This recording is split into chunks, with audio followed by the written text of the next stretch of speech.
जय गुरु जी। संगत जी, एक बहुत ही प्यारी गुरुवाणी जो गुरु जी द्वारा ब्लेस्ड है और गुरु जी अक्सर अपने सत्संग में बड़े मंदिर में संगत को ये सुनवाया करते थे। संगत जी, गुरुवाणी जो भी ये व्याख्या वाली होती हैं, उन व्याख्याओं को सुन के हमें सच में जीवन जीने का ढंग आता है। एक बहुत ही प्यारा शब्द, ऐसी लाज तुझ बिन कौन करे। ऐसा लाड़, ऐसा प्यार एक गुरु के बिना हमें कोई नहीं कर सकता है। संगत जी, इसी शब्द के अंदर इतनी प्यारी व्याख्या दी गई है जो गुरु जी अक्सर संगत को सुनवाया करते थे। तो आज मैं उसी की व्याख्या आप लोगों के साथ शेयर करूंगी, जिससे हमें इतना कुछ सीखने को मिलेगा। संगत जी, अंत तक वीडियो जरूर देखना। कहते हैं ना, जब हम ये व्याख्या वाले शब्द सुनते हैं तो जीवन जीने का ढंग आ जाता है। किसका जीवन बदल जाए, किसका अपने गुरु के प्रति विश्वास बन जाए, वो भरोसा आ जाए। वो कहते हैं ना संगत जी, हमारी किस्मत लिखने वाले हमारे लेख हैं, जो हमारे कर्मों के अकॉर्डिंग हमें सुख दुख में मिलते हैं। पर कई बार हमारे मन में भी सवाल आता है ना कि जब सब कुछ पहले से लिख दिया गया है तो हमारी पूजा करने का, सत्संग में जाने का या गुरु का हमारे जीवन में क्या महत्व है। इस गुरुवाणी में, इसी व्याख्या के ऊपर संगत जी, एक राजा थे जो अपने गुरु से बहुत प्यार किया करते। वो अपने गुरु जी से मिलने रोज जाया करते। एक दिन उनके मन में यही सवाल आया। उन्होंने गुरु जी से पूछा कि गुरु जी, जब सब कुछ हमारी किस्मत में पहले से लिख दिया गया है कि हमें इन्हीं के अकॉर्डिंग, कर्मों के अकॉर्डिंग सुख या दुख मिलेंगे, तो फिर हमारा पूजा पाठ, जप तप या सत्संग में जाने का या हमारे जीवन में गुरु के होने का क्या महत्व है। अब उनके गुरुजी आंसर में कुछ नहीं बोले, मुस्कुरा दिए।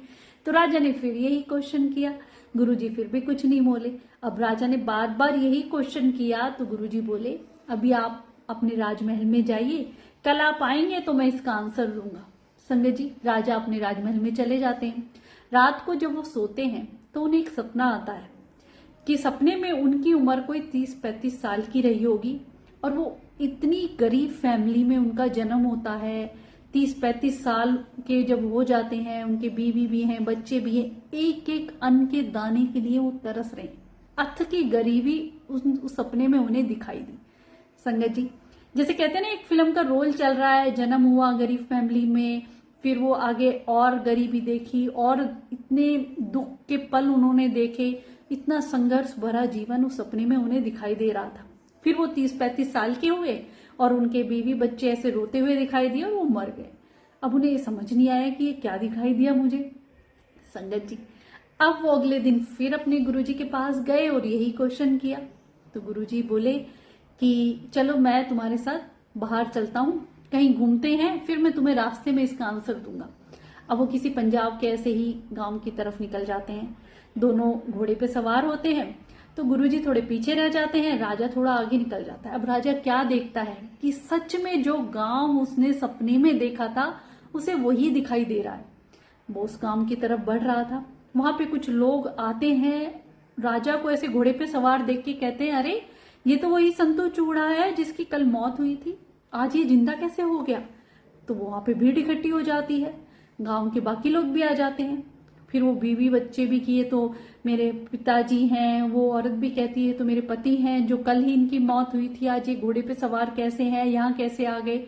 अब वहां पे ऐसा माहौल हो जाता है, राजा भी घबरा जाता है कि क्या हो रहा है मेरे साथ, मैं कहाँ फंस गया। पीछे मुड़ के देखते हैं तो गुरु थोड़ी सी पीछे होते हैं। उन्हें कहा, गुरु जी मुझे बचा सकते हैं, ये तो बड़ी विडम्बना है, लोग तो मुझे यहाँ से खींच के ले जा रहे हैं। संगत जी, वो गुरु जी के पास जाते हैं थोड़ा पीछे चल के और गुरु को सारी बात बताते हैं। अब गुरुजी उन लोगों से मिलते हैं तो वो लोग सारी कहानी बताते हैं कि कल ही इनकी मौत हुई है और आज हमें ये दिखाई दे रहे हैं, आप बताइए क्या करें।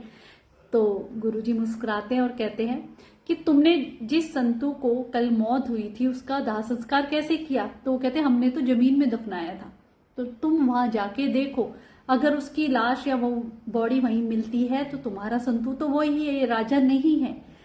अगर वो वहां नहीं मिलती है तो मैं तुम्हें राजा को सौंप दूंगा। अब राजा गुरुजी की तरफ देख रहे हैं कि आज मैं कहाँ फंस गया।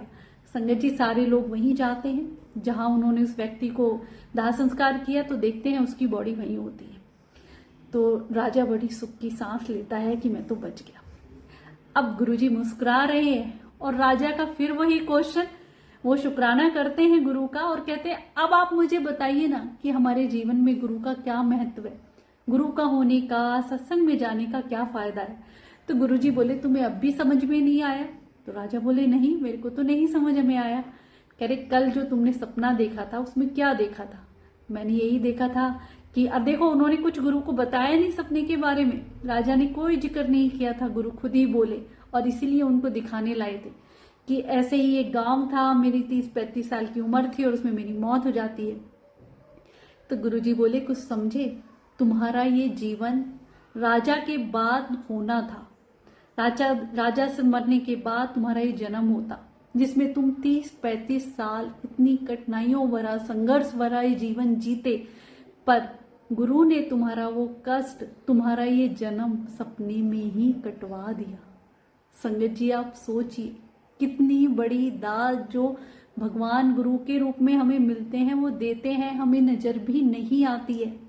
राजा सुन के हैरान रह जाता है कि सच में मैंने सपने में यही गांव देखा और ऐसे ही 30-35 साल में मेरी मौत हुई, तो कैसे वो पूरा जीवन काल वो सपने में ही कष्ट या परेशानी कुछ ही मिनटों के सपने में गुरु ने कटवा दी। तो ये फायदा है हमारा सत्संग में जाने का, गुरु का हमारे जीवन में आने का। संगत जी, हमारे कष्ट परेशानी तो जीवन में आती है, पर उनको कितनी आसानी से वो कर्म को कटवा देते हैं। अब कई सारी संगत को गुरुजी महाराज के ड्रीम आते हैं ना, तो आप बात समझ लीजिए, उस ड्रीम में गुरुजी के साक्षात दर्शन होते हैं। हमारे न जाने कितने जन्मों के कर्म, कितने जन्मों की कष्ट परेशानी, बीमारियां या संकट गुरुजी कुछ ही मिनटों के सपनों में कटवा देते हैं। तो इसलिए कहते हैं कि गुरु का हमारे जीवन में क्या काम है संगत जी? हमारी पूजा, जप, तप, भगवान का लिया हुआ नाम कभी व्यर्थ नहीं जाता है। गुरुजी महाराज तो बारिश में वो छाते का काम करते हैं कि बारिश की बूंदें आएंगी तो सही, पर आपको वो छू भी नहीं पाएंगी। एक्सीडेंट होना है तो होके रहेगा, पर आपको खरोच मात्र तक नहीं आएगी। और गुरुजी महाराज तो 90% अपने ऊपर लेते हैं संगत जी, 10% में ही हम घबरा जाते हैं। गुरुजी कई बार अपने वचनों में भी कहा करते कि तुम लोगों को नहीं पता है कि मैं तुम्हारे केड़े केड़े कष्ट अपने ऊपर लेता हूं या कैसे कैसे कर्म कटवाता हूं। तुम इस जन्म के बाद जब ऊपर जाओगे ना, तब तुम्हें पता लगेगा कि तुम्हारे गुरु ने तुम्हारे लिए क्या किया है। आप सोचिए ना, अब राजा को क्या ही पता कि उसके जीवन में तो सब कुछ अच्छा चल रहा है, कि गुरु के क्या महत्व है या गुरु का क्या रोल है या मेरा पूजा पाठ करने से मुझे क्या मिल रहा है। मैं तो अच्छा भला राजा बना बैठा हूं, मुझे सारी सुख सुविधाएं मिल रही है, सब कुछ मिल रहा है, पर ये नहीं पता कि जो कर्म है वो कैसे भगवान ने सपने में ही आके कटवा दी।